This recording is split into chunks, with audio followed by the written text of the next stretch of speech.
Bismillah walhamdulillah wassalatu wassalamu ala rasulillah wa ba'd. Jawaban singkat kepada orang-orang yang menyebarkan syubhat untuk membuat umat Islam menjadi ragu terhadap hadis-hadis Rasulullah sallallahu alaihi wa ala alihi wasallam, yaitu dengan berdusta tentang Sahih Al-Bukhari dan penelitian hadis yang dilakukan oleh Imam Al-Bukhari rahimahullahu ta'ala. Mereka mengatakan bahwasanya mustahil Imam Al-Bukhari rahimahullah meneliti 600.000 hadis hanya dalam 16 tahun. Maka jawaban yang pertama, Imam Al-Bukhari rahimahullah belajar hadis bukan hanya 16 tahun, karena beliau mulai belajar hadis di umur 10 tahun sebagaimana disebutkan dalam banyak riwayat. Di antaranya disebutkan oleh Al-Khatib Al-Baghdadi rahimahullah dalam Tarikh Baghdad. Kemudian beliau mulai berkelana menuntut ilmu di umur 16 tahun. Terus beliau belajar sampai umur 62 tahun. Jadi kurang lebih 52 tahun beliau mempelajari ilmu hadis Nabi sallallahu alaihi wa ala alihi wasallam. Jadi tidak benar kalau beliau belajar hadis hanya 16 tahun. 16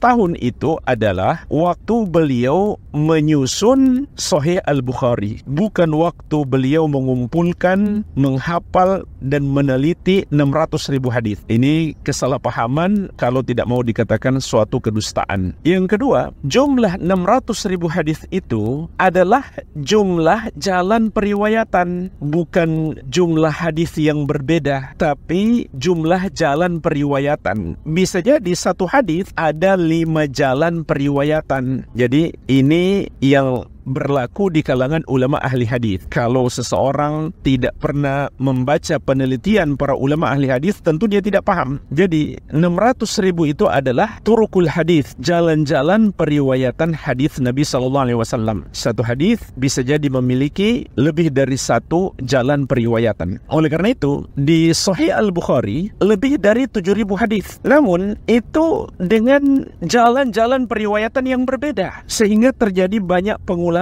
Kalau tanpa pengulangan dan tanpa periwayatan dengan jalan-jalan yang berbeda, maka jumlah hadis dalam Sahih Al-Bukhari hanya 2.760-an, tidak sampai 7.000-an. Kemudian seringkali jalur periwayatan hadis itu berulang, yaitu jalurnya sama dengan hadis-hadis yang berbeda, atau para perawinya sama antara satu hadis dengan hadis yang lain, sehingga ini tidak sulit bagi seorang ahli hadis untuk mengetahui kesahihan suatu hadis, karena jalurnya sudah dia ketahui, sudah dia pelajari terlebih dahulu, atau para rawinya sudah dia kenali apakah terpercaya atau tidak.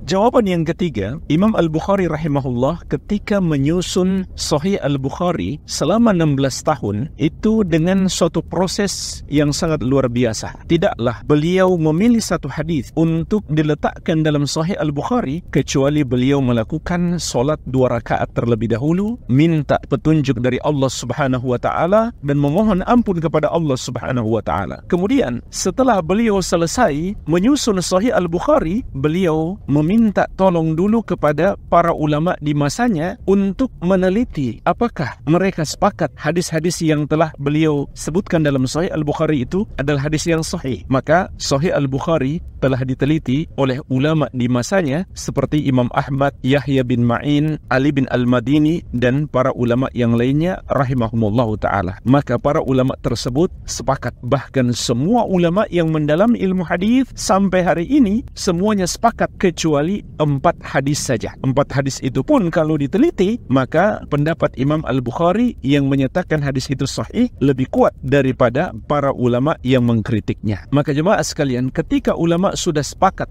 lalu ada orang yang menyelisihi, dia pasti salah. Sebab Rasulullah sallallahu alaihi wasallam menegaskan, "Innallaha la yajma'u ummati 'ala ad-dalalah." Sesungguhnya Allah tidak akan mempersatukan umatku di atas kesesatan. Dan Allah Azza wa Jalla telah mengingatkan, "Wa may yushaqiqir rasula min ba'di ma tabayyana lahul huda wa yattabi' ghayra sabilil mu'minin nuwallihi ma tawalla wa nuslihi jahannama wa sa'at masira." Dan barang siapa yang menentang Rasul setelah jelas kebenaran baginya dan dan mengikuti selain jalannya orang-orang yang beriman, maka kami biarkan dia sesat dan kami akan masukkan dia ke neraka jahanam. Itulah seburuk-buruknya tempat kembali. Allah Azza wa Jalla mengingatkan dua golongan yang melakukan dosa. Yang pertama, menentang Rasul setelah jelas kebenaran baginya. Dia tidak mau menerima hadis Nabi Muhammad SAW, padahal dia tahu itu adalah hadis sahih. Yang kedua, dia mengikuti selain jalannya orang-orang yang beriman. Para ulama ahli tafsir menjelaskan, ini termasuk orang yang menyelisihi ijma' ulama. Berarti dia mengikuti selain jalannya orang-orang yang beriman. Maka Allah memberikan dua ancaman. Yang pertama, di dunia dia tersesat. Yang kedua, dia akan dikembalikan ke neraka jahanam, dan itulah seburuk-buruknya tempat kembali. Jawaban yang keempat, kita mengajak orang yang mengkritik Sahih Al-Bukhari untuk membuktikannya secara ilmiah. Hatu burhanakum in kuntum shadiqin. Datangkan bukti kalian kalau kalian orang-orang yang benar dalam ucapan kalian. Yaitu silahkan melakukan kritik ilmiah berdasarkan disiplin ilmu hadis. Teliti sanadnya apakah bersambung atau tidak, teliti para perawinya apakah terpercaya atau tidak, dan seterusnya dalam disiplin ilmu hadis. Mana bukti kalian dalam mengkritik Sahih Al-Bukhari maupun hadis-hadis yang lainnya? Yang kelima, jemaah sekalian, kalau kita perhatikan orang-orang yang berusaha menjatuhkan kredibilitas Sahih Al-Bukhari, tidak seorang pun di antara mereka yang mendalami ilmu hadis. Mereka adalah orang-orang yang liberal, yang awam terhadap ilmu hadis, tidak pernah tercatat dalam biografinya mendalami ilmu hadis. Pelopor bagian sunnah Asia Tenggara.